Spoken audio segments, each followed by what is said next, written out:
Good evening. We'll start our meeting of the Falls Township Board of Supervisors, March 15th. It's about 7:02 p.m. We'll begin with the salute to the flag, please. Pledge allegiance to the flag of the United States of America and to the republic for which it stands, one nation, under God, indivisible, with liberty and justice for all.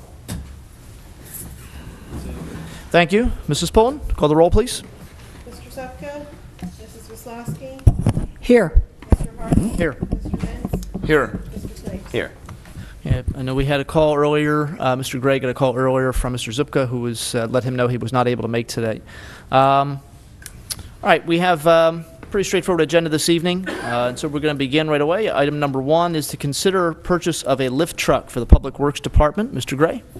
Yes, the Public Works Department has secured quotes for the purchase of a new lift truck.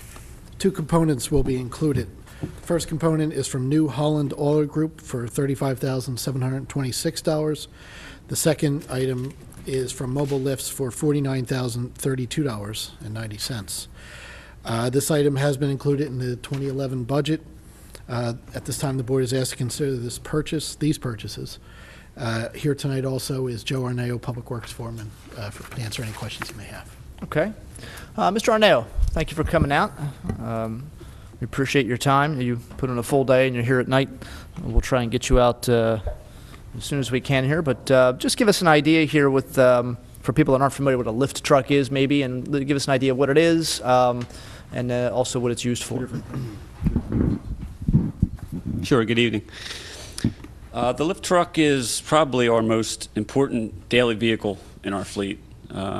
It's a 40-hour-a-week truck and very little downtime.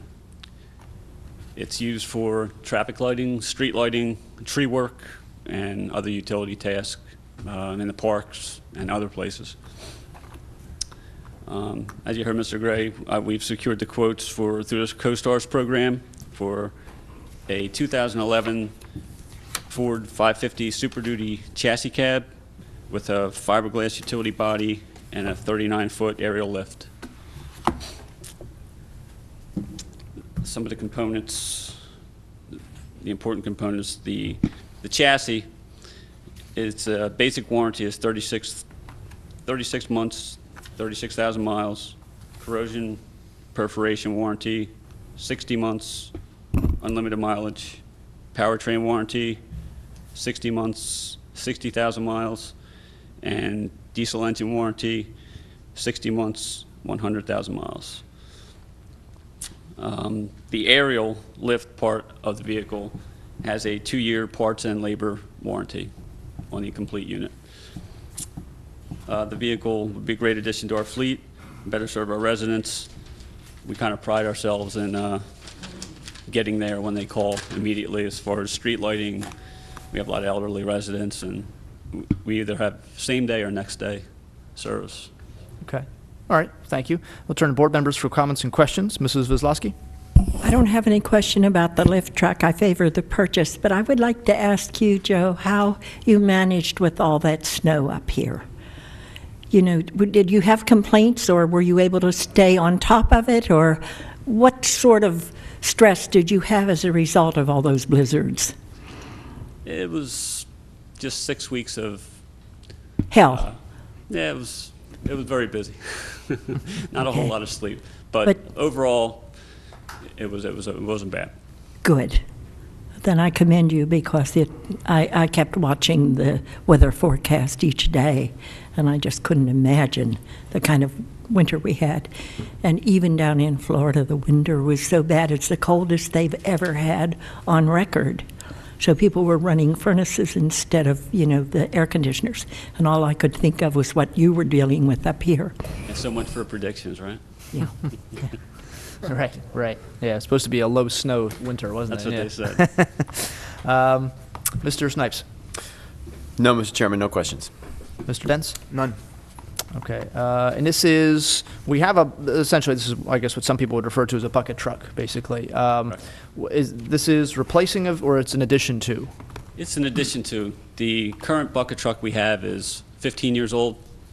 It's a 1996 Ford. It has 130,000 miles on it, Okay. and probably another half of that on idle miles. Right. The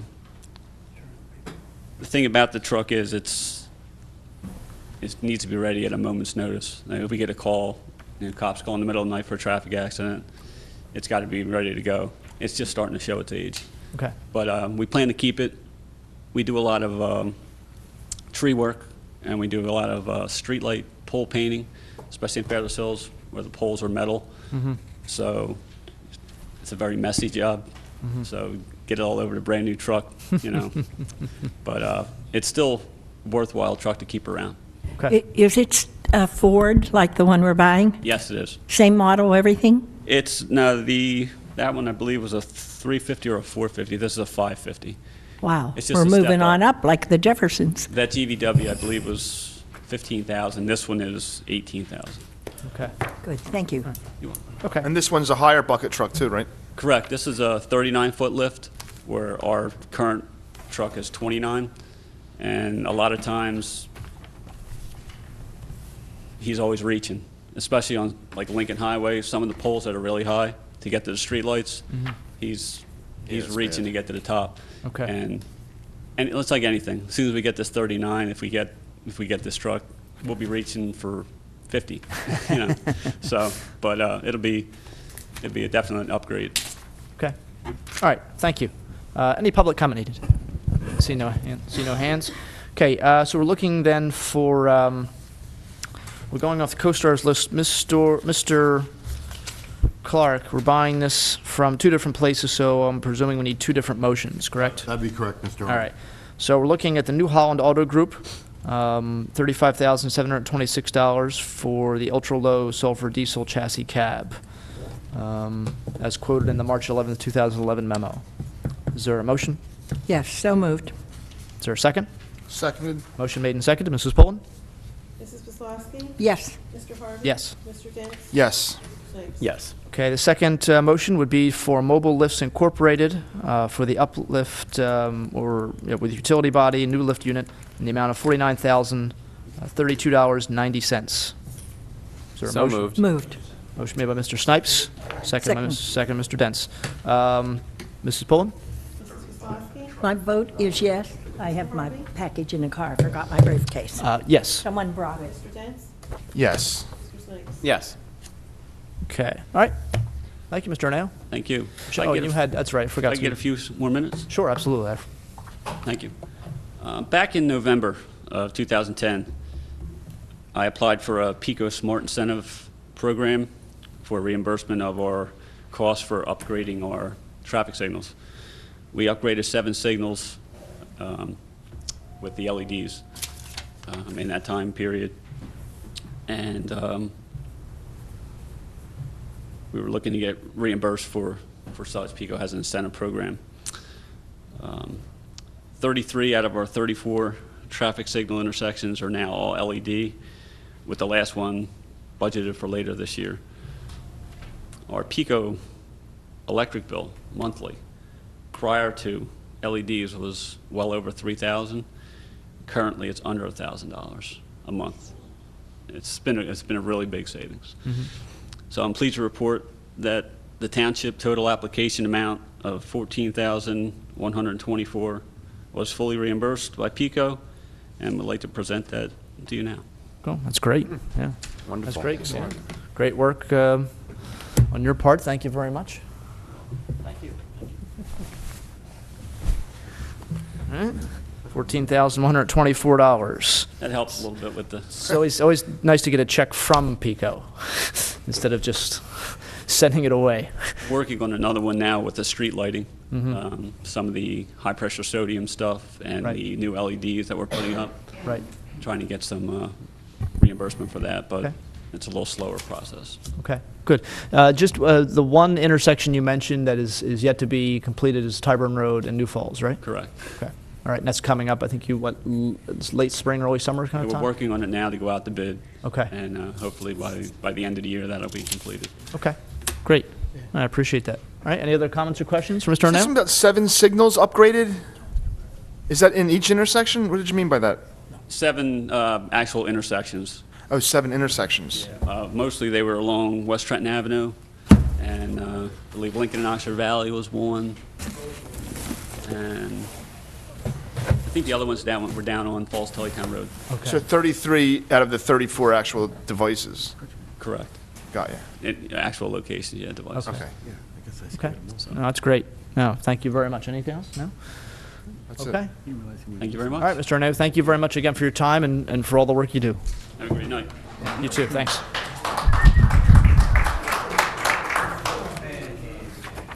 Okay, item number 2 is consider authorizing advertisement of the bid for retrofitting 5 new police vehicles.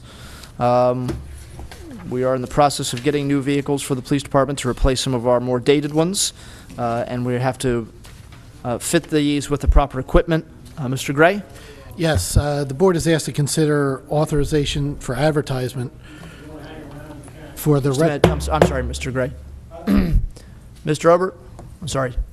I apologize. It's a little bit hard to hear Mr. Gray. Mr. Arnett, I guess, can talk to you out in the hallway if you need him to, or... I can't hear. I didn't hear a word you said. Okay. All right.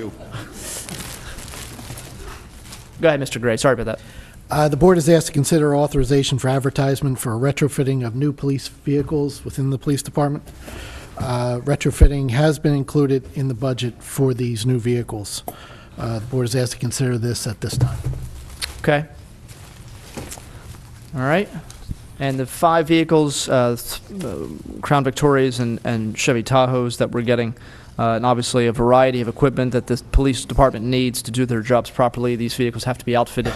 And so we're looking just for authorization to advertise of these bids. Is there any public comment needed? I don't imagine there's any. No. Okay. All right. Is there a motion to authorize advertisement? So moved, Mr. Chairman. Second. Okay. Motion made and seconded. All in favor? Aye. Opposed? Okay. Thank you. All right. Item 3 on our agenda is consider authorizing advertisement of code amendment to Chapter 209, Section 5 zoning with regards to driveways. Mr. Gray? Yes, the board is asked to consider authorizing advertisement for an amendment to Chapter 209, Article 2, Section 5, definitions and enactment for Chapter 209, and also for the driveways, Section 43-1. Also here to answer any further questions is Tom Bennett, zoning officer. Okay. All right, Mr. Bennett, if you wouldn't mind coming up. We're doing a couple of changes to the zoning code. I know you've been working hard on this for quite a while. Just give us an idea with this first one. Again, we're just authorizing advertisement right now. We'd have to come back at a future date to actually authorize these changes. But in terms of driveways, what are we looking to change?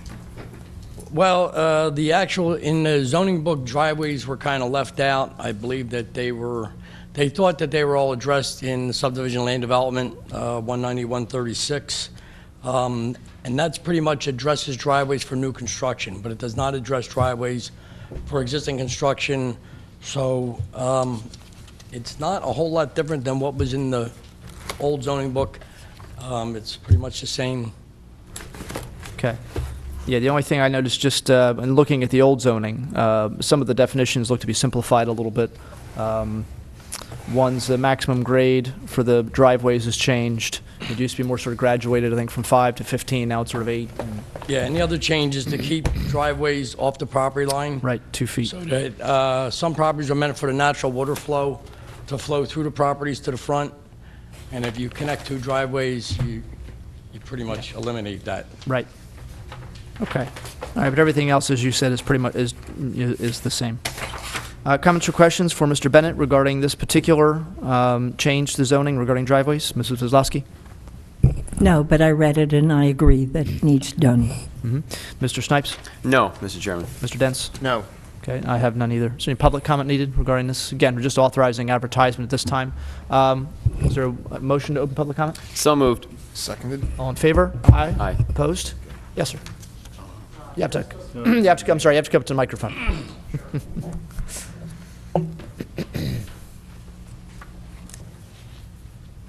My question was just, given this ordinance, it's just being advertised now, but given it's going to be in place for currently existing developments, driveways, residential, industrial, whatnot, is something going to be Like, are people going to be going around checking to see if everybody's up to code, or will it be affecting folks going forward? It's pretty much in line with the current, the existing driveways, really. It's not really changing. I'll miss Mr. Bennett. I'll let him talk. The section You have to, of the code Mr. that Bennett. was left out of the ordinance. Tom, you have to, I'm sorry, you have to use the microphone. The section of the code that was left out of the ordinance that we're putting back in, it always was in there, it was missed, so it's getting put back in. No, we're not gonna run around looking for driveways. There has to be some regulation on driveways so that your whole front yard's not a driveway. You know, you can only have parking lots. It's nothing, no, we're not gonna go out looking at driveways and making sure everybody, but most driveways do comply. Every now and then, we still find them that don't, and then when we do, we address that. Okay, thank you. You're welcome. And, Thank you. and Yeah, Mr. Harvey, go ahead. The first section of the proposed ordinance says, "No person shall construct or alter a driveway which opens up to upon a township road except in full accordance with the terms of this chapter." So this ordinance, putting this back in, will only affect those who are building a new driveway or altering their existing driveway. Yeah, okay. Yeah, and as Mr. Bennett's already, said pretty well, this is really just replacing an ordinance that had been there. It isn't designed to sort of force people to narrow their driveways or widen their, or move them at all. This is just kind of putting it back in to make his job a little easier. Any other public comment needed? Is there a motion to close public comment? So moved. Is there a second? Seconded? All in favor? Aye. Opposed? Okay, then we'll look, if there are no more comments or questions, we'll look to authorize advertisement to Chapter 209, Section 2, Article 5 regarding driveways. So moved, Mr. Chairman. Seconded? Motion made and seconded. All in favor? Aye. Aye. Opposed? Okay, next, item 4 on the agenda. Consider authorizing advertisement of code amendment to Chapter 209.7 regarding the zoning map. Mr. Gray, I'm just going to skip you and just go right to Mr. Bennett, if that's okay. Sure, that's fine. Okay, Mr. Bennett, will you give us an idea what this is about? Okay, Chapter 209, the zoning code, when it was changed, there were some large lots above Village of Nottingham by Lower Marsville Road that they reduced the amount of building coverage to 8%. Village of Nottingham is split up in 3 zoning districts, NCR, LMR, and MHR, which the NCR is the older section of Nottingham, so they have smaller lots, so that kind of makes sense. To have the main part of Village of Nottingham split into 2 different zoning districts and only have certain things like 8% building coverage is, the houses were built around 11 or 12% building coverage. So that means every house in that development is already illegal. So if somebody wants to put a little patio on, they have to go to zoning hearing board. So we're just going to make this change to straighten that out, so alleviate these problems. Right. It's sort of, we're putting a hardship onto these people unnecessarily. Right. Okay, so this would alleviate that situation. Yes. Okay. All right, comments or questions for Mr. Bennett regarding this, again, just authorizing advertisement for this zoning change. Mrs. Wisłowski? Mr. Bennett, I remember that vividly. I was on the board at the time, and I used to fight with Leonard Sokoloff, the lawyer who was representing Nottingham. And we used to go hot and heavy, but, he did not care to adjust the computations for the coverage. So he later became a judge in Bucks County, and that's how we got the name Doylestown Mafia. Mr. Snipe? No personal intent for Judge Sokoloff, but that phrase was born then. Mr. Snipes? No. Mr. Dents? None. Okay, any public comment needed? I see no hands. Okay, is there a motion then to authorize advertisement for this change in the zoning ordinance? Mr. Chairman, make a motion to authorize advertisement of the ordinance Township Falls amending Chapter 209 regarding the zoning map. Okay, is there a second?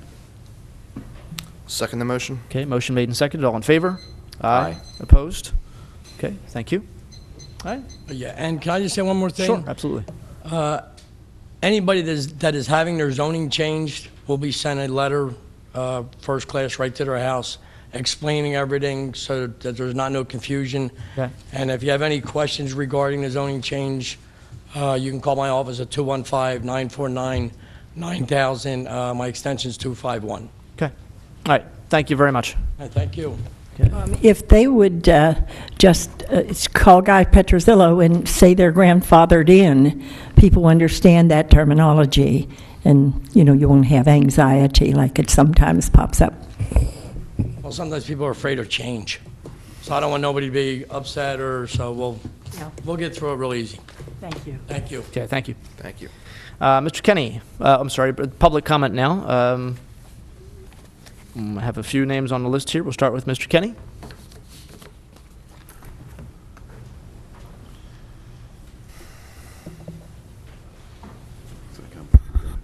Roland County, Falls Township. Saturday's parade turned out very, very well, I thought. We had quite a few people out there. And then Sunday with Penn Manor, we had around 550 adults, 560. And next, I had a meeting with Mr. Bennett, Mr. Gray, Mr. Sullivan, and a solicitor from, I think, Bristol. And it was me, a board member, Bob Fritz, and residents, Tom Milburn, Guido Marietti, and Shirley Kenny. We had a nice meeting, I think. I gave him a letter, if it's agreeable with the board, that's what I'll do. And I also asked for something. If that's agreed, I'll do it. If not, I'll just walk away from everything. Okay? Okay. So that's the way it is. All right. Thank you. Thank you. Okay, Guido Mariani.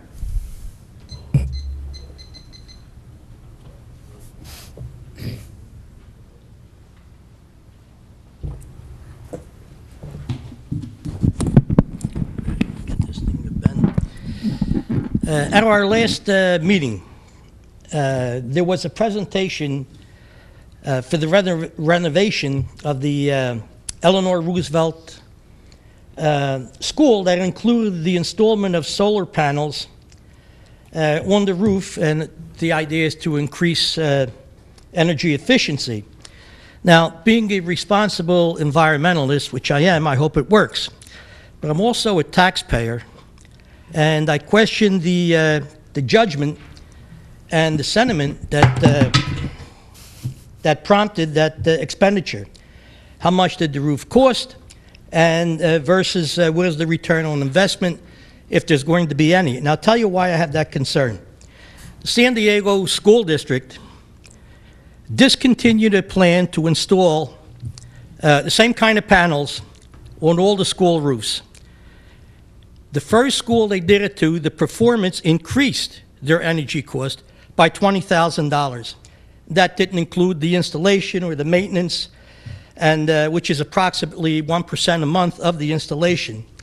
The Irvine School District is spending $100 million, to get my concern, to put the same kind of solar panels on the roofs to save $5 million a year. Spending $100 million, a payback, they don't get that for 20 years, and the only way they're going to get that back is if there's no maintenance and the sun shines perpetually. See, I don't regard that as a business decision. That sounds more like, to me, like a radical environmental agenda at the taxpayer's expense. That would not be unusual for California. The Sacramento Utility District instituted a program similar to this to subsidize the construction, the same kind of panels, for all the Sacramento homes and the businesses. That project was canceled because the cost exceeded 3 times more than projected, and they lost millions of dollars. So as much regard as I have for solar, and I do, its practical application, believe me when I tell you, is decades in the future. Solar is 7 times more expensive than conventional fuels. So I am concerned that this one school they're putting panels on doesn't spread. Now, a better renewable option is being utilized by the Ben Salem School District, the Valley Elementary School. And they're getting a $6.4 million makeover this summer. And that school is getting a geothermal heating and cooling system, and it'll be the third school in that district that's getting that, because geothermal worked in the first school, worked in second school, and it'll work in this third school. And as a matter of fact, the savings on the electricity alone in that school will make up for the cost of the installation. Within 6 years, and that Jack Myers is the financial manager down there, and that's the way you save taxpayers' money. You don't use their money for experimental programs that are expensive and probably won't work. So in this entire area, if you're wondering about, does it work in our area? Sure it does. The Valmeli Elementary School, they joined Cecilia Snyder Middle School, Russell Strubble School, Bucks County Community College, that's their lower Bucks thing, the entire Radnor School District. And geothermal is what I call the renewable, reliable renewable, and it's environmentally sound. So the United States Environmental Protection Agency said it's the most efficient option available. It reduces energy costs, and when it does that, reduces our taxes. So when Falls Township does its energy efficiency, this is what I'm getting to, does its efficiency study, I expect geothermal to have a significant part in any presentations that are done here. And I suggest at that time that we could contact some of these people that are using geothermal and get their success stories, and they could probably lead us to the people that we have to talk to about saving our taxpayers a lot of money. So if you have any questions, I'll answer them. If not, I thank you. Okay. Thank you, Mr. Mariani. Mariani. Would you consider going to the school board on Thursday night and telling them what you told us here? Because it's an exceptional idea, and I'm sure those board members have not looked into it. I'll tell you when I'll do that, Mrs. Kozlowski, after this next election, because if we have the kind of people on that board that are interested in the taxpayer, I'd be glad to come there. But maybe they would at least put a halt to that phase of the Eleanor Roosevelt construction if they know now what you've just told us, because you obviously have done the research, and I don't really respect the people that are making the building decisions. And I wrote a story once in a newsletter about an entire school that was built down in Philadelphia and compared it with the cost for the two portable classrooms and the overhang, or I don't know what they called it then, some exotic name at the Oxford Valley School. Our renovation for the two portable classrooms and that entrance shelter thing that got you in the front door cost us $11 million. And then the entire school with the laboratory, science rooms, everything in Philadelphia, and I listed all of that, and it cost $7.5 million.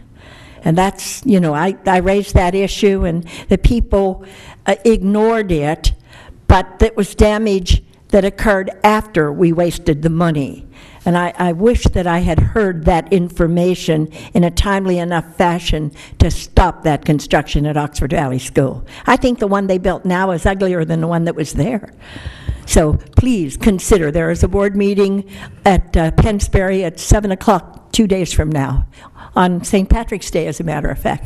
Thank you. Thank you. Thank you, Board. And Ms. Mariani, just so you know, in terms of, we have looked, I believe, you know, a couple of years ago, we looked at energy efficiency in this building, and we did look at that time into the issue of solar panels for this building, just to see what it would cost, and it is not cost effective for us simply because we don't use enough electricity here to pay off the amount that solar panels would have. However, we are going to take a look at geothermal. Geothermal, you really should, because that's not only electric. As a matter of fact, I was here the night the man made the presentation. Mr. Prokopiak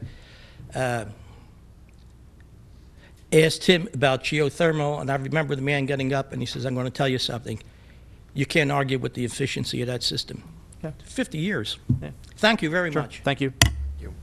Gallus Obert?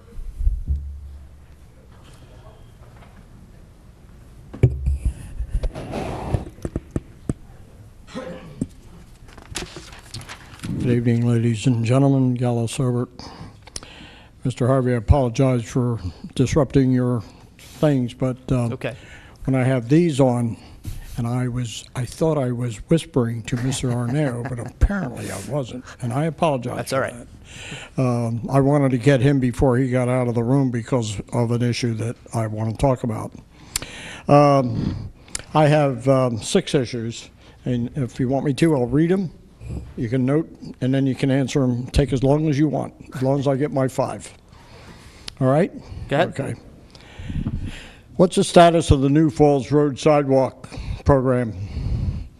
Okay. This one's for Mr. Arnao. I've asked for this before. Oxford Valley Road going east, coming into Trenton Road. There's a manhole cover there about 24 or 30 inches in diameter. It's about 2 inches deep. I hit that the other day coming down there. I thought I was going to wind up in Lake Caroline. So I was wondering if, I'm sure they have rings that can raise that cover an inch, inch and a half, 2 inches, 3 inches, and so forth. And why we can't get the authority who that manhole belongs to do that, I don't know. But again, as I say, this is about the second year I've asked for that. Got a chance to look at the Google Earth and found out that the activity is going on for the boat ramp is in progress.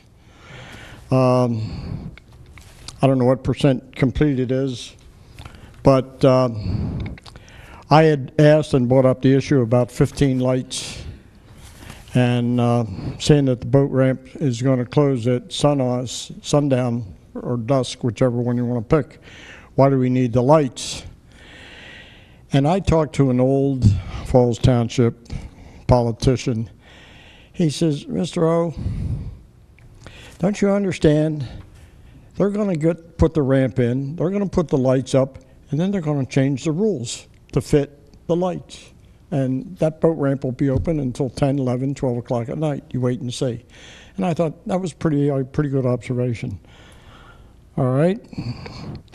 Number 4, boundary lines regarding the dump between Falls Township and Tullytown.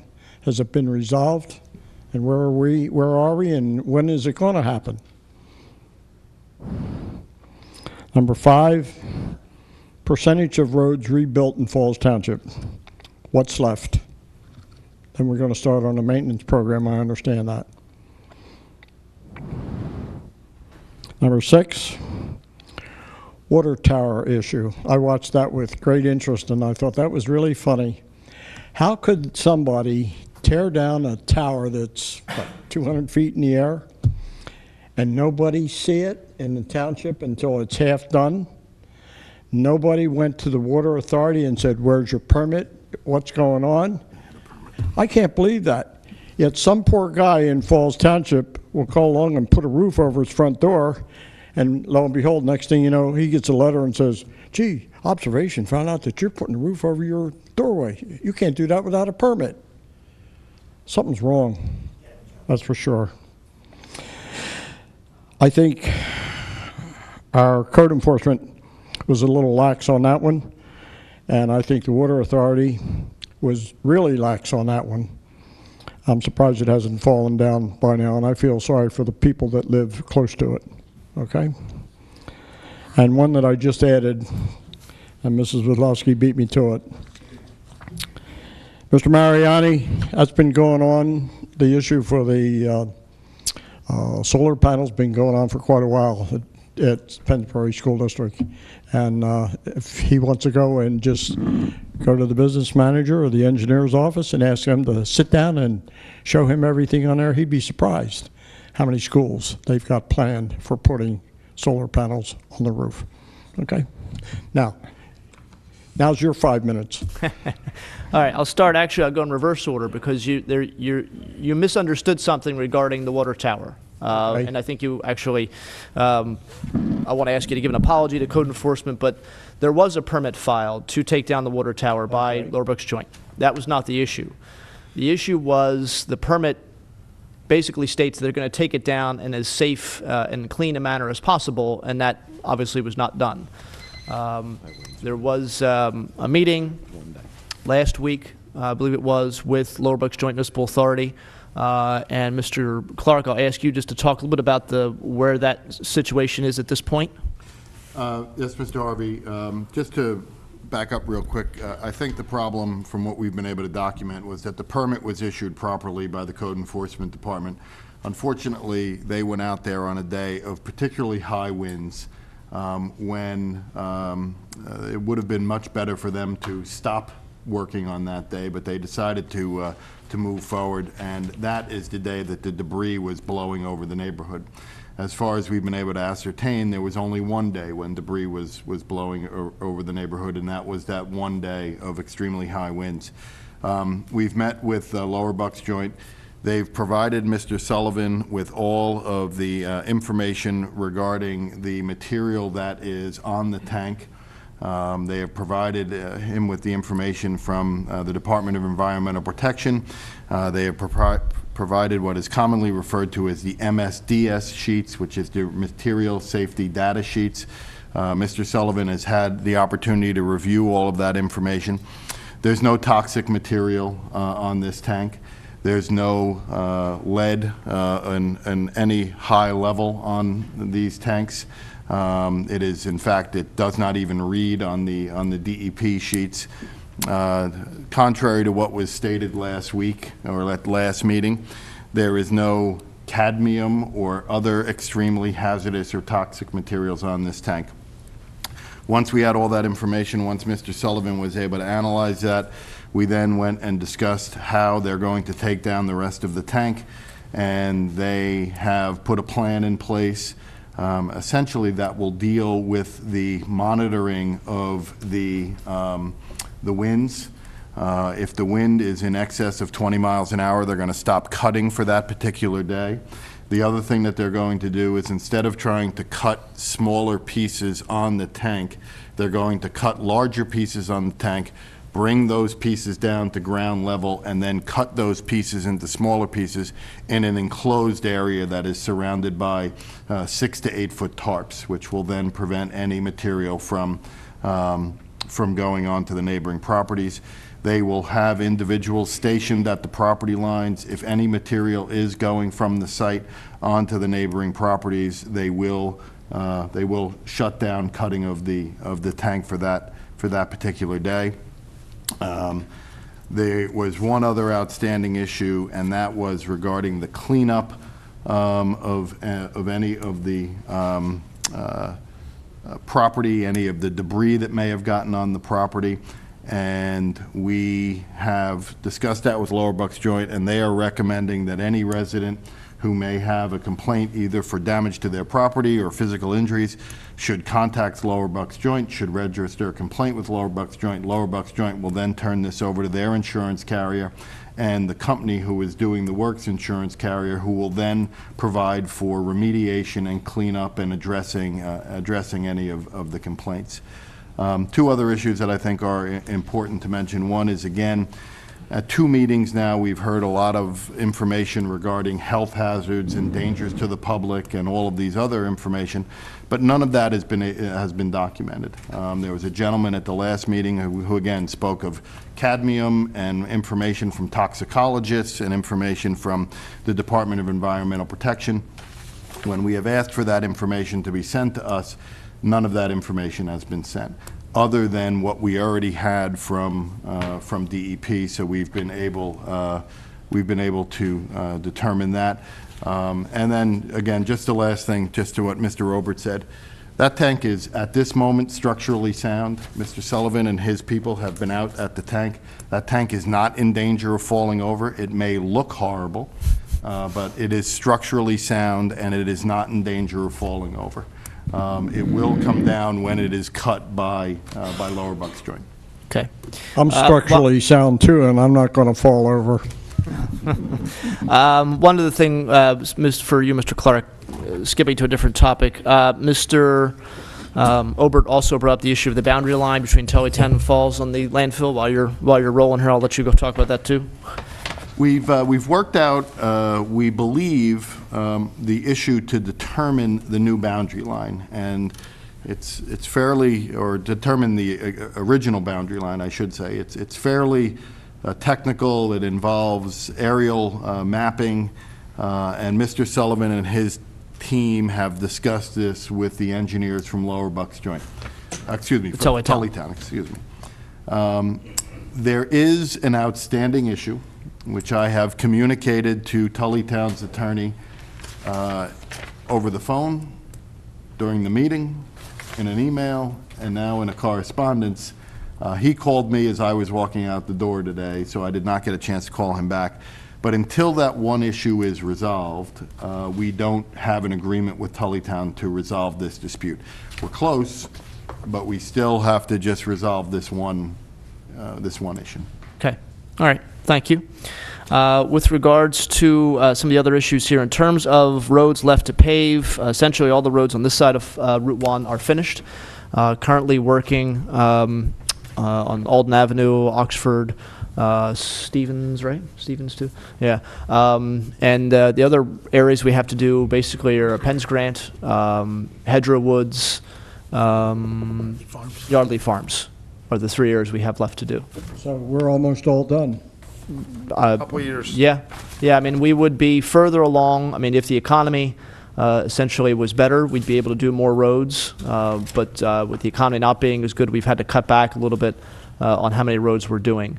The economy does affect the landfill, and the landfill obviously gives us the money to do the roads. So the more money we get from them, the more roads we can do. And we'd like to finish sooner so that, try and it's cheaper to do them now, I think, than it would be to do them in 2, 3, 4 years. But we're going to try and finish it as fast as we can. With regards to New Falls Road sidewalk, which you brought up, we haven't had any board action since the meeting we had a few months ago. A few of us have talked just amongst ourselves, just about our thoughts, of doing one side versus the other, of how wide, and of cost and things like that. But obviously, any decision we make is going to be at a public meeting, and we'll have debate at that time. But I think some of us are still, kind of rolling the idea around at this point of what we're going to do and how ambitious we want to do it. So I guess what you're saying is that you're going to do it. It's just a matter of how you're going to do it. That's what I hear. I don't know. We haven't made a firm decision of whether or not we're going to or not. In terms of the pothole or the manhole you talked about on Oxford Valley Road, I don't know at this point who owns that. Obviously, we'll try and figure that out, and whoever does own it, whether it's TOFA or Lower Bucks Joint or whoever, we'll try and see what we can do to get that fixed. In terms of the boat ramp, we have actually got a lot of information from boaters who have talked about the idea of not having an opening or closing time on the boat ramp, but leaving it open 24 hours a day. Well, you're asking for trouble. So, well, we'll see, but that obviously would, the lights would be necessary at that point. But at this point, we're getting a good amount of feedback from people that believe that having the boat ramp open 24 hours a day would be from the season, from April to October, basically, would be the right way to go, at least to start. And obviously, we could curtail it from then if we start having problems down there. It's already an area that our park security patrol. It's already an area that our police officers patrol. So that's what we're looking at the moment. They plan on putting television observation cameras there? There's already a plan to have cameras down there. Who's going to watch them 24 hours a day? Nobody does, Mr. Herbert. You keep bringing this issue up. All the monitors that are done, and everywhere you go, every store, even in this building, all those tapes are kept. All the data is kept. It's looked at if there's a problem, if there's some kind of issue. If someone notices graffiti, let's say, you go back, you look at that day's worth of tape, or disc or whatever it is at this point. And that's how it's done. No one sits and watches for 24 hours a day. So. All right. Also, the cameras. If the police were to receive a complaint, they can bring up the camera right in their squad car. Right. They can look at it in real time right in their police car. So if they're not in the area, they can see what's going on at least down there. If something's happening down where the boat ramp's going to be, I don't think they're going to get a complaint. Well, if there's any, well, you never know. If there's an Nobody down there. If there are people down there, if there are people that in the Penn Warner cabins that are there periodic through the summertime anyway, who live down there in some cases. So, but thank you very much for the issues. Thank you. All right, Kelly Donovan. Who's this? Hi. Good evening, ladies and gentlemen. Oh. Good evening. My name is Kelly Donovan. I'm with the Walt Disney Elementary Tools for School Committee. This is one of my fellow committee members, Leslie Lamonsoff. We're here tonight to talk to you a little bit about our committee. Our committee raises money for items that are not included in our school's budget, and our current goal is new playground equipment. Our committee has over 15 members that have been working hard over the past 2.5 years. We have had multiple fundraisers and have raised approximately $25,000 so far. We are pursuing grants, but we're still a long way off from our goal, which is about $70,000. The reason we're here tonight is to invite you all to the Falls Township community to invite the Falls Township community to our next fundraiser, which is Walt Disney Day. It will be held on Saturday, April 2nd, at the Falls Township Community Park from 9 a.m. to 3 p.m. We're featuring a 5K race, a 1-mile fun run with the Chick-fil-A cow, a scavenger hunt, games, raffles, plenty of food, live demonstrations, and over 30 vendors. For more information and to register for the 5K race, you can visit our website at www.runfortheplayground.com. Forms can also be downloaded from the Walt Disney Elementary School website. So please come out with your family for a day of good food and fun. We hope that you'll come. Okay. And if the board members will allow us, we have pictures to just show you the playground that we're trying to obtain. Yeah. Are you related to Tim Donovan? No, I am not. Aren't you? No. I have a bad vision, and I couldn't see your face that clearly to know for sure if you were one of their kids. Thank you. What she's giving you is actual pictures of the current playground and the playground that we hope to achieve. Nice. Like I said, we've been doing a lot of fundraising, and we're working on some grants, but we do have a long way to go. So we'd appreciate the community's help.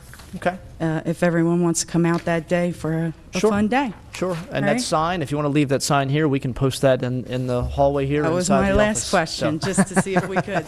Get We to do Mr. Gray. He'll be appreciate happy that. to post it for you. All right. All right. Thank you very much. Sure. Thank Come you. to the school board meeting on Thursday night and make your presentation as well. Okay. All right. Thank you very much. Thank you.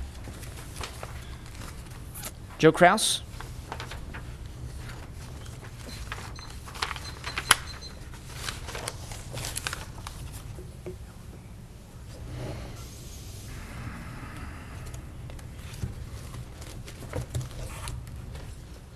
Good evening, Falls Township residents and board. A couple weeks ago, I was in here and I was talking about wind energy, and I was talking about the Eagle Stadium, and I was asking you guys if you could look into that. Okay, has anybody done that yet? See who the manufacturer is. Maybe we could get them in our KOIZ spot. Maybe we could actually put those things on top of this building. No, we haven't at this point. We have Okay? not. Sorry. Because it's a cheaper way to go. Like the Eagles, they're going to put this down there. Mm-hmm. I was scouting around how this area sits with flow of air. Mm-hmm. Perfect to put these things on. Okay. Sell the money back to the electric company. Mm-hmm. Then, guess what? Save the taxpayers money. Mm-hmm. It's really something we need to be looking at. We need to get these guys building those things here at our freshwater port. Mm-hmm. Yeah, well, there's a good chance they could be building them in the KOIZ that's down in Philadelphia at the Navy Yard. But It might not be. I Well, don't it know, could be. but, Could you be, know. but not. But Right. I can find out because I know people down at the KOZ down there. Okay. Personally, because the wife works there. Okay. Okay. All right, but we are going to, you heard me mention earlier, we are going to take a look at this building overall, so that's something we can always take a look at as well. Is not only just the geothermal, but even see if there's anything we can do with wind. I don't know. I'm not sure what the cost is or what the payback is, but we won't know until we look at it. Okay, Mrs. Wazlowski, I see your name here on the list. Yes. Okay, just to clarify, is if you're speaking under public comment, you're not shielded by the laws that protect the supervisors from speaking. I don't need you to instruct me in the law, Mr. Harvey. Okay. I happen to understand it a great deal more than you do. Now, I was going to address the comments that were made in the newspaper today about my missing meetings, but I don't believe Mr. Prokopiak is here. If he is, I wish he would raise his hand because I can do it another time. But I do want to explain to the people of Falls Township why I missed those meetings. And I think that it's outrageous for the number of years that I have attended so many hundreds and thousands of meetings in 47 years. We used to meet a different board each night when I first started watching in 1965. And they would meet on Monday for the Planning Commission, Tuesday for the Zoning Hearing Board, Wednesday for the Sewer and Water Authority, and so on. 5 meetings a week. And my husband would babysit our children so that Mom could be out watching what the politicians were doing.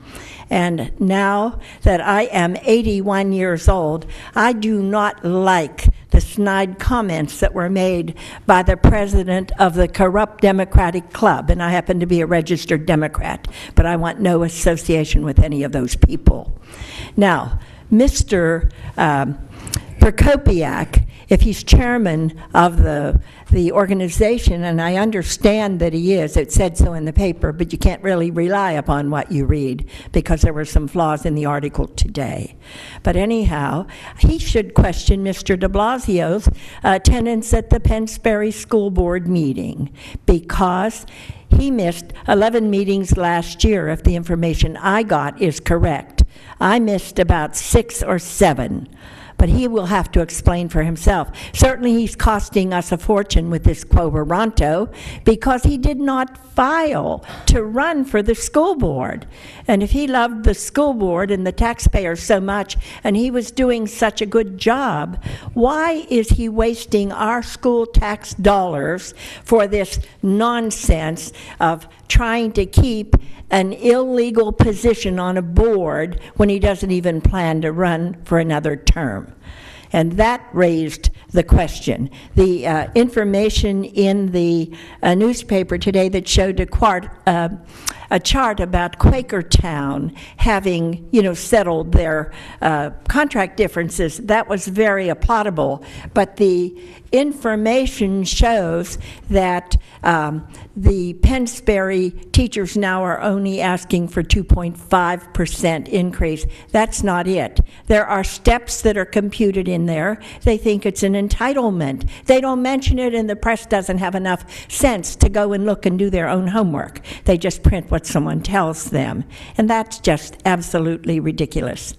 But let me explain, because my attendance has been so good that I want the public to know that I didn't go take a vacation down in sunny Florida. I went down there on November the 10th, and I was going to stay 2 weeks.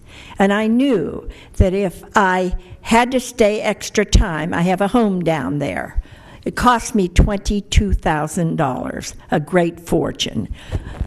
Anyhow, I go down there and I thought I'll be home by December the 7th. And then the blizzards started coming up here. And no planes were flying out of Tampa Airport.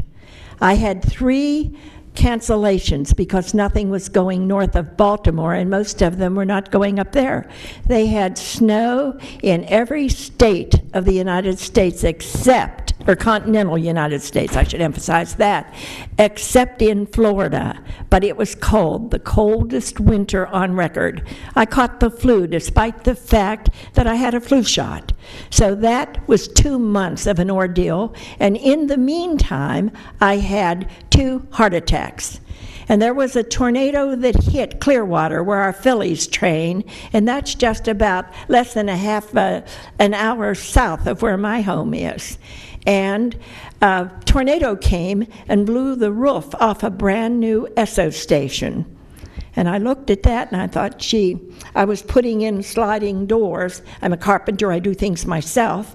And I went out to move this huge door, double pane, and it was out on the porch. And I thought, if a tornado's anywhere near here, there's going to be a problem. So I was trying to wiggle it out of harm's way, and the tail end of that tornado hit my back porch, blew that window over on me. It caused me to cut my head to the bone, and I had to get stitches on top of stitches. I wear wigs anyhow because I lost my hair when I had breast cancer. They gave me all kinds of medicine, so I don't care about, my appearance.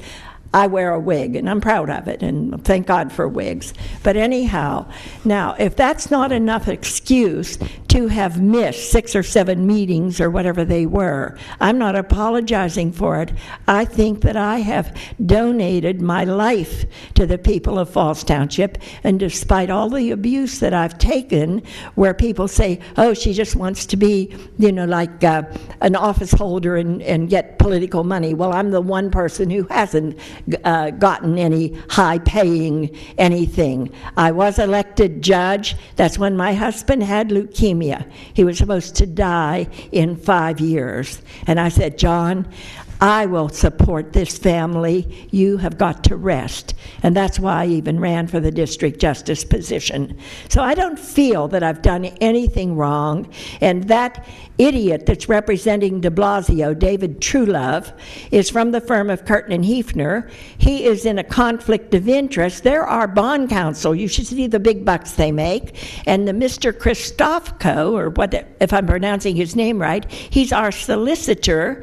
And that there are 3 lawyers now from that one firm that had an interest in the de Blasio position on the school board more than Mr. de Blasio had, because he's not running, he's not caring. We've spent a fortune. We're using Judge Mellon's time up in Doylestown, the district attorney's time up in Doylestown. They have assistants and they have office expenditures and everything. It's all a horrible waste of money, and that's the story of the Penn Sperry School District. Now, I came back up here. I had to pay $204, here's my boarding pass, for getting home just 2 weeks ago. And I had to make a decision if or not I was going to run for this position, or whether I was going to run for a school board position, or whether or not I was going to run to Florida and spend my old age down there with my 89-year-old sister, because I'm 81. I don't feel like I've neglected my duties in any way, and I filed for both positions because I did not know who was running for anything. And I thought, I got home 1 week before the filing date. So I checked the Board of Elections rules, the law, and they said you can file for both. And that's what I did. And it's a good thing I did, because I told the reporter who talked to me last night against my better judgment, and I said, the reason that I filed, we've already had someone from the teachers union trying to discourage one of the very fine candidates for school director, because they want the same kind of people that are there now, that will gift wrap Pennsbury to the detriment of the children and their parents. And I promised the public last night, or not last night, but last election in November, that when I wrote the Veslowski newsletter, I said, if you elect the people that I've endorsed, I promised you that I will come back and I will fight the school board fight. And that's exactly what I'm doing. There isn't anybody that can ever say I lied to the public, because I don't lie, I don't cheat, I don't steal, and I don't tolerate those who do. And I'm not afraid of them anymore. They used to intimidate me. I remember what it was like to be out there and fighting all alone with these people stealing our money and misspending it and using it. And I'm angry about this board because I brought in over $400 million. Not one of them had a thing to do with that money. It's all documented, and it will be in the books. I've got 12 books in partial stages of being written, and I defy anybody to show one falsehood in any one of those books, and they are going to be published, I guarantee you. And the public has written such beautiful things. As a matter of fact, I want to show you something. I was at the doctor's, and then I left my briefcase, which wasn't a briefcase, it was this box of junk here, but it was all the stuff I wanted to do tonight, and it's not all here. Those comments I want to make to Prokopiak aren't here, but a friend of mine was taking all of the comments when that newspaper appeared this morning, and they said, go get him, we're with you. And there were 12 or 13 things that were, they didn't have my telephone number, I just have a cell phone. I have no landline, no computer, no nothing, because I have to negotiate with someone. There is no Verizon or no Comcast down in Florida. So I have to go with Verizon, and I'm happy to. And one of these letters, Mr. Gray, I don't want to embarrass you by reading this because it takes aim at you, but, I don't know what the facts are. It's a person who lives in an apartment complex on Nolan. I think it's Nolan, and they can't get FiOS. And they're very, very unhappy, and they're implying that Comcast has paid off somebody or something like that. That's not aimed at you, but there's some kind of nasty stuff. And they sent this to me like I should involve myself. Well, I am going to go to Verizon, and I'll be glad to ask them myself why FiOS is not available to the apartment people, because the letter keeps repeating, we pay taxes, we pay taxes. It's here about 4 times. So I'm going to give it to you, and if you will talk to the Verizon people and see why the apartment complexes aren't getting FiOS, because I don't know whether this is true or false, okay? So I give it to you. All right, thank you. Okay, those are all the names on the list. Is there anyone else? Mr. Dell. Gee, you just got here in time, Andy. I've been here the whole time, actually. What? I've been here the whole time. I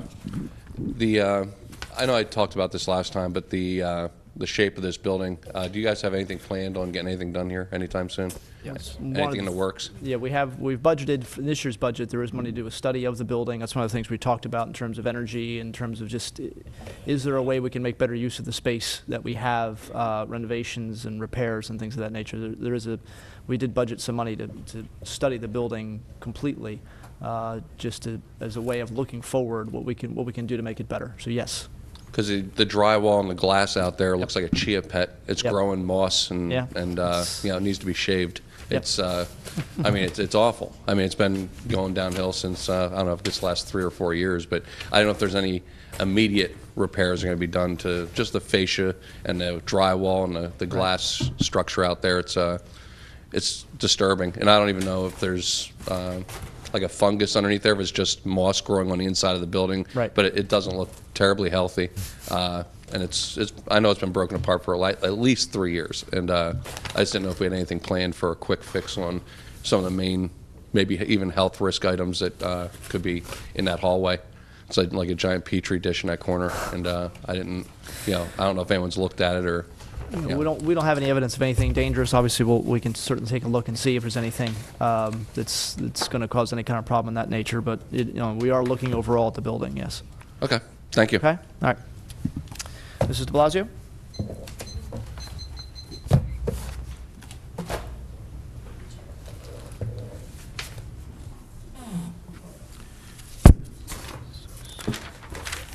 Good evening, everyone, and I'm not really going to bother myself with most of the ridiculousness, but just a couple things that I want to make sure after Mrs. Veslowski's tirade there that my husband has missed meetings for the school board because he travels for his job. He actually flies nearly every week and has had no trouble getting any kind of flights at all during the winter, including to Florida and back. But he's usually out of town most of the weeks. He calls in on executive session so he can be aware of what's going on. When our voting district was changed 2 years ago, he stated then that he was not going to run for re-election. The district has changed that he's in now, and Linda Pasky actually is up for election in that district. Linda Pasky has been a fine servant to Pennsbury, and he would not even consider running against her, especially with the time constraints that are on him. I just really want to make that very clear, that, you know, just people need to make a living. I did have a couple of questions that I wanted to just ask if anybody knew. Somebody had asked me recently if elected officials, not you guys obviously, but elected officials like, I don't know, state reps or whatever, do they pay into their pension programs? I don't know, but I had no idea, and I had no idea how to find that out. Would you have any idea how to find that out? Mr. Clark, is there any, do you know off the top of your head if state representatives pay into a pension? I don't know off the top of my head. I would imagine that you could probably call one of your state representatives. I have one in my office, so I'd be happy to ask him. And that would be great. I just wondered, because I know that those health benefits and stuff are usually about the same for district justices also. And I actually did wonder if district justices ever paid into their health, or how many years they have to, especially state reps, be in office in order to continue to receive full pay and full benefits for the rest of their life, paid for by the taxpayers. That being said, I do need to just, Mr. Harvey, maybe you can help me. I know that the last election, maybe I'm not remembering correctly, but did Jane Berger win the election? Ms. Berger ran against Mr. Galloway. No, yes, she he did. did. I thought I remembered that she hadn't won, and she didn't win. And I endorsed Mr. Galloway before. I'm answering her questions. She didn't ask you a question. She's aiming at me. She tried to pick a fight with me in the Board of Elections twice, and you made a fool of yourself. Everybody in there was laughing at what an idiot you are. No one interrupted you when you spoke, please. I know, but she's aiming at me. I aimed at her husband. You aim at a lot of people, Mrs. Wisłowski. Yes, and you're on the list. Sometimes it comes around to you. You have to take it if you're going to give it. Oh, boy. Go ahead. You will remember that, I hope. I actually was, because I had actually stopped at the Board of Elections, speaking of, to talk with them about people that do newsletters and things like that and don't follow campaign finance rules, and how they really should be at least fined. Mr. Harvey, if not I'm going to answer her, or you're going to stop her ranting and raving, because I've never broken the law in my life. I've never had a traffic ticket, I've never had an accident, and I've never broken the law. Like some people that you know. Mrs. Wisłowski, I hate to, I respectfully disagree with you, because I believe you're on tape at one of these meetings saying that you know that you have to file campaign finance reports and you chose not to. Mrs. de Blasio, please, don't try to distort anything I say, and get off my back. People tell me that you want to be me. If you knew how difficult it is to put up with people like you wouldn't have that wish. But they said she'll never make it because she has no class. Okay. That's Actually, your I'm just, and I need to say to the other people and to the people of Falls Township, this is a total waste of time. And I understand that, and I apologize for wasting your time. When people come after me, that's one thing. Come after the people I love, that's something else. And I will protect my husband or my family to the best of my ability, especially when they're being lied about. Especially when there is no cost that's being done for any kind of case against my husband, other than... Who's paying his bills for a job he doesn't want? Excuse me. Everyone asks me that. I said, I know who's paying them, I'm sure. Wisłowski. Go ahead, Mrs. de Blasio. Well, you're letting her do it. She's your cohort. You gave her $16 million to buy a sewer and water authority and build a canopy, and people are so sick of you for wasting our money. $16 million, and our authority rates are going up. Mrs. Wisłowski. Yes, the gavel is yours. Yes, thank you. Yes, but you do not have the right to override me and allow your cohort to attack me. Ms. Lasky, I let you do 10 minutes. He's one of the attacking. teachers. Mrs. Wisłowski. He's one of the teachers. Wisłowski. $80-some thousand. I'll publish it. Lasky, I allowed you 10 minutes to attack a wide range of people. Mrs. de Blasio is defending herself, which she's allowed to range. All your cohorts. More importantly, as I said, my husband, because he truly does care about Pennsbury.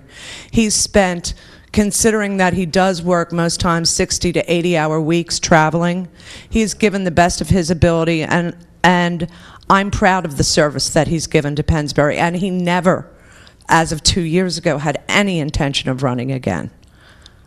Just to make that clear. Thank you. When he puts 47 years in, I'll give you credibility. All right. Any other people interested in public comment? See no hands. Okay, then. Move on to our next agenda item, which is the minutes from March 1st, 2011. Comments or questions regarding the minutes? Mr. Snipes? None, Mr. Chairman. Excellent minutes once again, Mrs. Pullen. Thank you. Mr. Dents? None, thank you. And I have none. Okay. Don't imagine there's any public comment needed. Is there a motion to accept the minutes as presented March 1st, 2011? So moved. Seconded. Motion made and seconded. All in favor? Aye. Opposed? Please Abstentions? record my vote as an extension and a no if I had been here. If I had been here, it would be no, It's an like I abstention. always vote. Okay, engineer's report is dated March 11th, 2011. It is for February 2011. Mr. Sullivan, any highlights here? Hopefully some highlights. One highlight that I would like to bring up, and that would be that the boat ramp is 100% complete in the water. The contractor is in the process of demobilizing from the water and will start working on the land again. But the dam that was in place so they could pour the boat ramp has been taken out. All the piles are in place for the docks. And today was the last day we're allowed to work in the water, so it's a good thing we're done today. Okay. The road work over Alden Avenue, Oxford Way. Road work is progressing much better now that the weather has changed for the better. A lot of the streets have been torn up. There's a lot of stones in the street. Of course, we continue to ask for patience with our work. The curb work is done on Alden. They are doing some what we call under drain work, and then they're going to move on to the other streets, Stevens, Curtis, Oxford, to do the same kind of work, and then come back and start tearing the roads up for real, digging them all out completely, and then repaving. Okay. All right. Okay. Any comments or questions for Mr. Sullivan? Mrs. Wisłowski? None. Mr. Snipes? Yes, Mr. Chairman. So what are we looking at for the rest of the time frame for the boat ramp and when we might be looking to actually open the facility?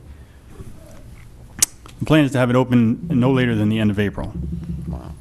Hopefully the docks will be delivered by April 15th, and there'll be a road that can be used so people can access the boat ramp. There'll probably be some other work going on, such as moving the dirt around and regrading a nice flat area, and some of the other stuff, electricity, and the cameras are going to be put in. All that stuff will be ongoing, and the boat ramp will probably be open at that time. Thank you.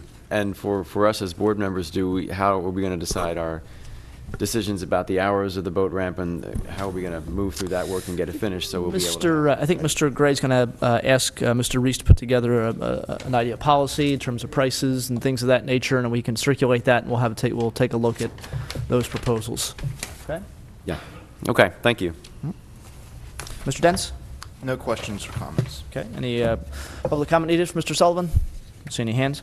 Okay. Is there a motion to accept the February engineering report, which is dated March 11th? So moved. Seconded. Motion made and seconded. All in favor? Aye. Aye. Aye. Opposed?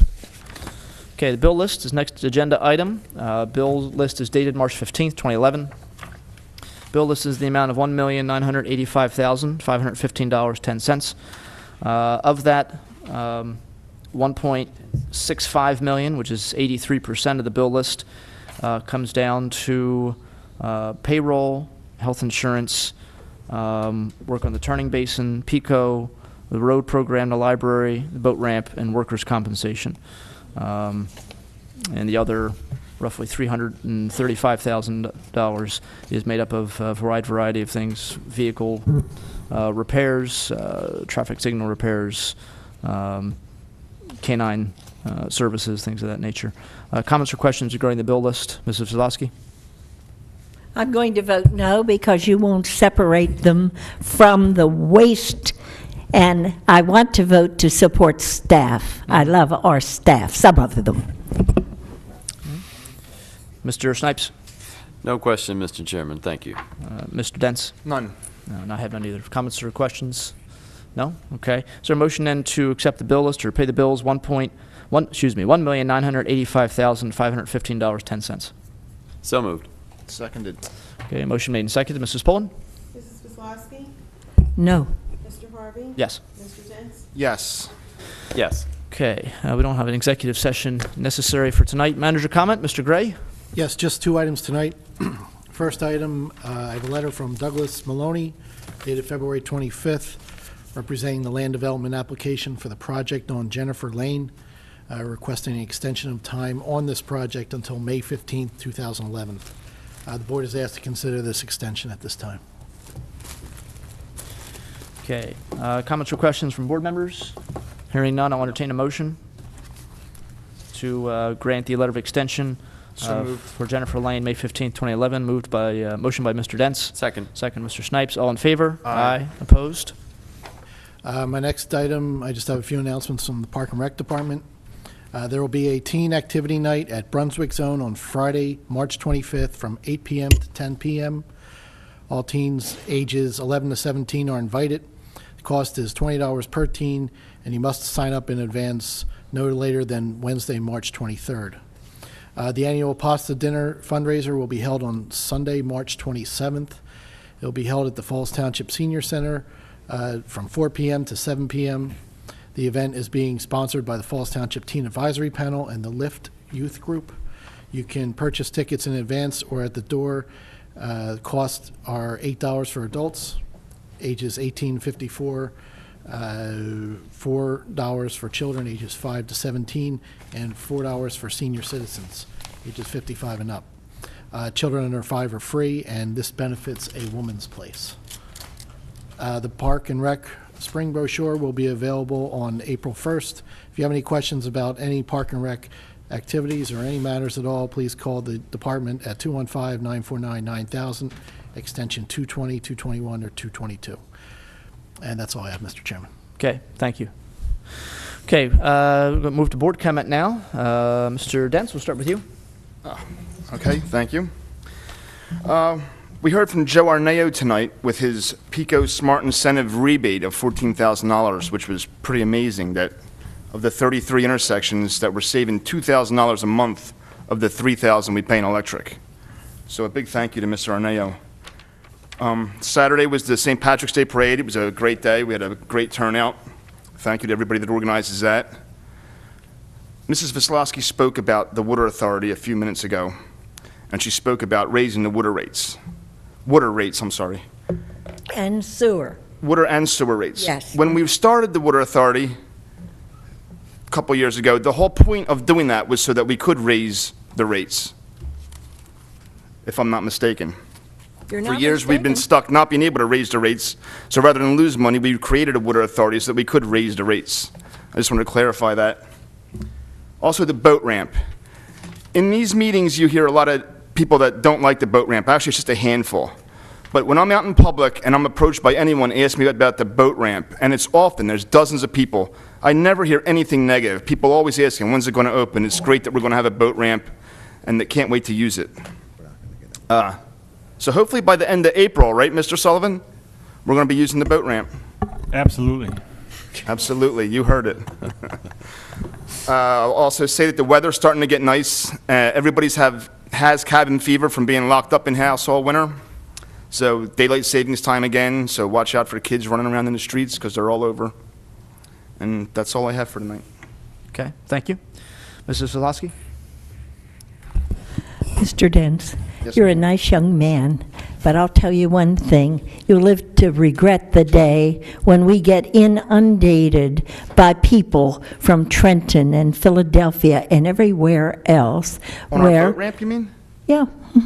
They're all looking for a place to camp, and they are doing it here in Falls, and you're using money that I brought in to build it. You can scoff all you want, but I can tell you the documentation will be there.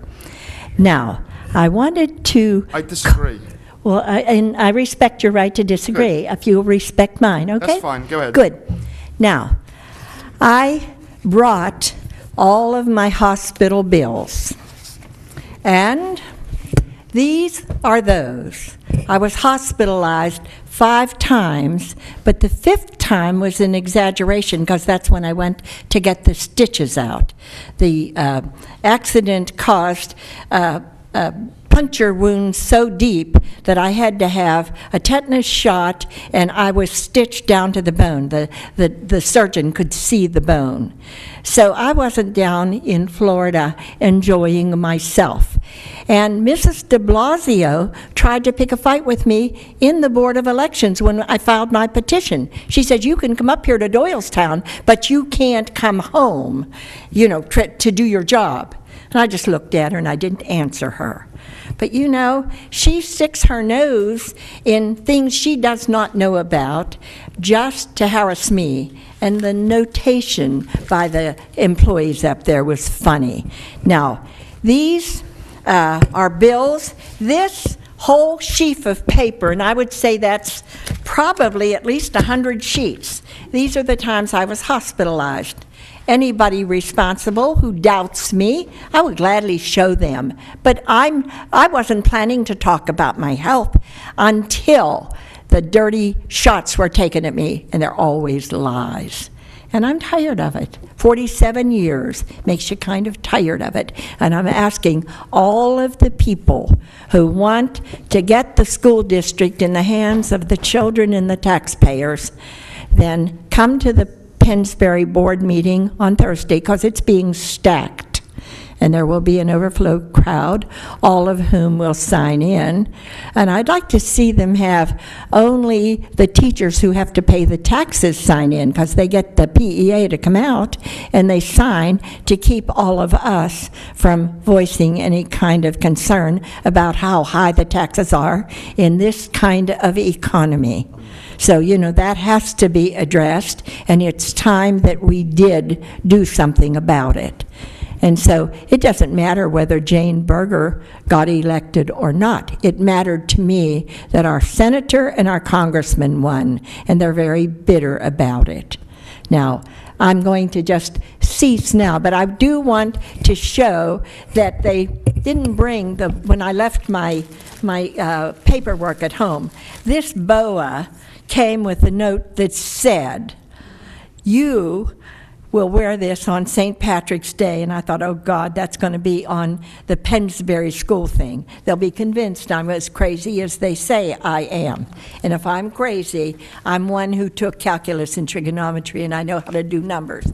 So I said I'd put the BOA on tonight. I think I'm shedding, but there. The picture's there. This is from someone who said St. Patrick drove all of the snakes out of Ireland. And for 47 years, you've been chasing a lot of snakes out of Falls in Pennsbury. Keep up the good work. We love you. And that note I read, and I laughed. And they said, you have to put it on and show it to the public. Now, I've put it on, but I didn't feel like I ought to be wearing this gorgeous thing. But I like boas. I'd like to strangle somebody with them sometimes, but God won't let me do that. And he doesn't want me up in heaven rearranging heaven yet, because I have work to do down here. And I want you to notice that I'm not running for a high-paid position.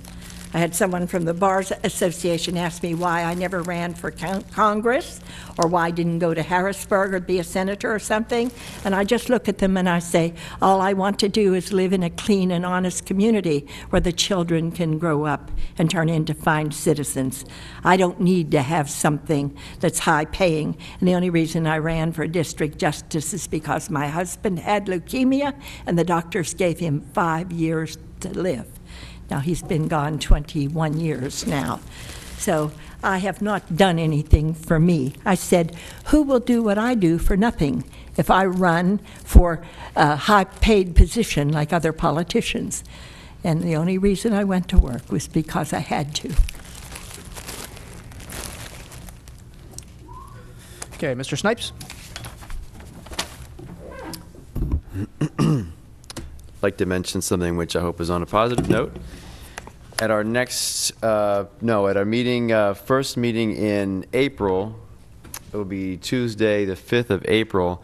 I've been contacted by members of the group Men of Harmony, the old U.S. Steel chorus, and they have a fundraising event coming up that they wish to invite the public to, and they're hoping they could come and kind of give us a preview of their music on the 5th of April at the very beginning of our township meeting.